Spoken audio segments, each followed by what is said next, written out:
मित्रों, अश्वनी क्लासेस के YouTube channel पर मैं अश्वनी कुमार सिन्हा आप सभी का हार्दिक अभिनंदन करता हूं। दोस्तों, अश्वनी क्लासेस के पिछले वीडियो में मेरे सहयोगी उमा जी ने आप लोगों को परिमेय और अपरिमेय संख्या के विषय में बताया था। इस वीडियो में हम लोग सम, विषम और भाज्य संख्या के विषय में चर्चा करेंगे। तो आइए बिना समय गंवाते हुए आज का क्लास शुरू करते हैं।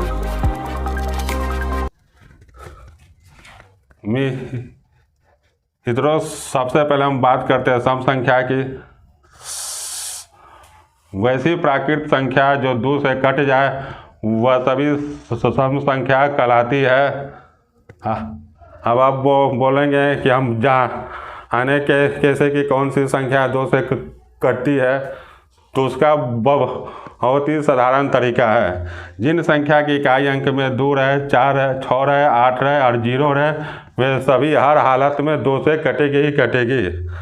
जैसे 2, 4, 6, 8, 10, 12, 14, 16, 18, 20 आदि ये सभी संख्याएं सम संख्या होगी, क्योंकि ये सभी संख्याएं 2 से कटेगी ही कटेगी। चाहे संख्या की इतनी भी बड़ी इकाई नहीं हो, अगर उसकी इकाई अंक में 2, 4, 6, 8 और 0 रहे तो वे सम संख्या वे 2 से हर हालत में कटेगी और वह सम संख्याओं की ही श्रेणी में आ जाएगी। अब हम बात करते हैं विषम संख्या अर्थात ऑड नंबर की। तो सम संख्याओं से ठीक उल्टा विषम संख्या होती है। वैसी प्राकृत संख्या जो 2 से नहीं कटे वे सभी विषम संख्या होती है।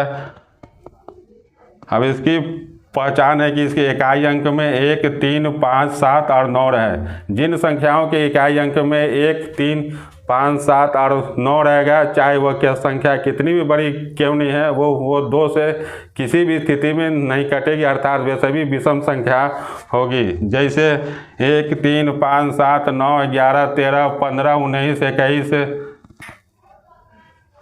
आदि ये सभी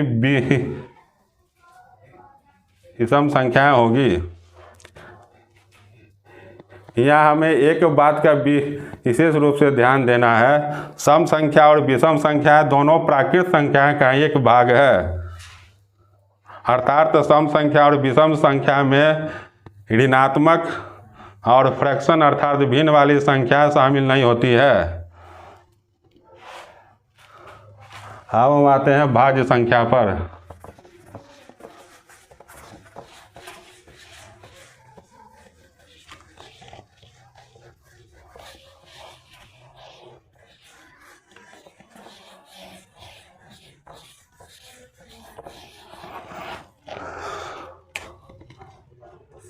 भाज्य संख्या अर्थात कंपोजिट नंबर।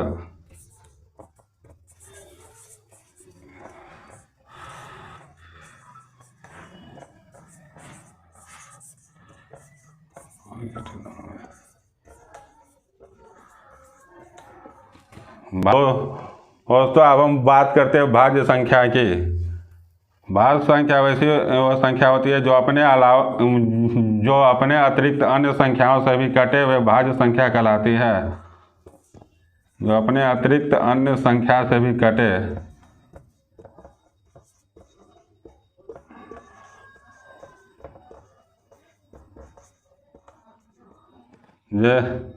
जैसे 4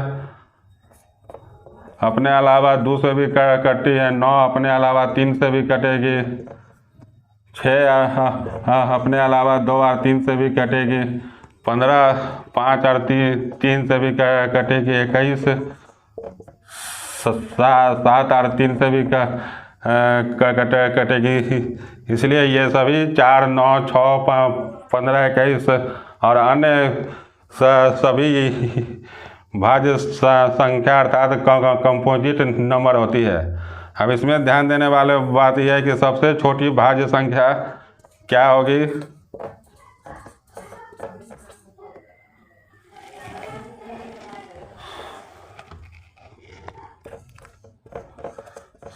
सबसे छोटी भाज्य संख्या 4 क्योंकि 4 से छोटी जितनी भी संख्या हो 1, 2, 3 और ये भाज्य संख्या नहीं है, इसलिए सबसे छोटी भाज्य संख्या 4 होगी। अब इसमें आपको एक बात और ध्यान में रखनी होगी कि 2, 3, 4 और 5, 6 आदि अंकों की सबसे बड़ी और सबसे छोटी संख्या दोनों भाज्य संख्या होती है।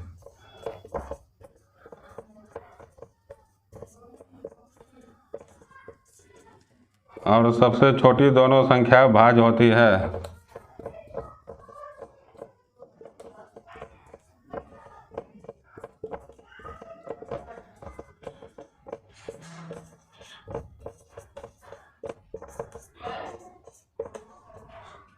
जैसे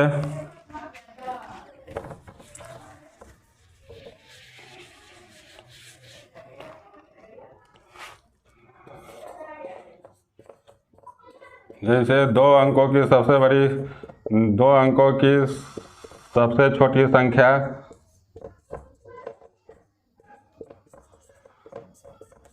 होगी 10, ये भी भाज्य होगी। इसी प्रकार सबसे बड़ी संख्या 99, यह भी भाज्य संख्या होगी। अब 3 अंकों की सबसे बड़ी संख्या 100, यह भी भाज्य संख्या होती है। 3 अंकों की सबसे बड़ी संख्या 999, यह भी भाज्य होगी। और 3, 9 आदि से कटेगी। इसी प्रकार 4 अंकों की सबसे बड़ी संख्या 1000, यह भी भाज्य होगी। और सबसे बड़ी संख्या 9999, यह भी भाज्य होगी। अर्थात एक अंक को छोड़कर एक से अधिक अंकों की सबसे बड़ी और सबसे छोटी दोनों संख्या भाज्य होती है। इस बात को आप हमेशा ध्यान में रखें।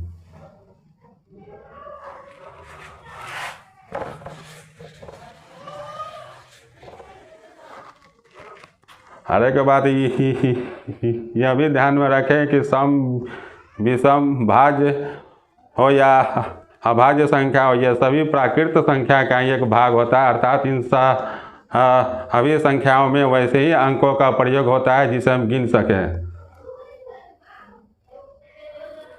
दोस्तों, अभाज्य संख्या से संबंधित प्रश्न प्रतियोगिता परीक्षा में बहुत बड़ी मात्रा में पूछी जाती है। इसलिए अभाज्य संख्या के से संबंधित 3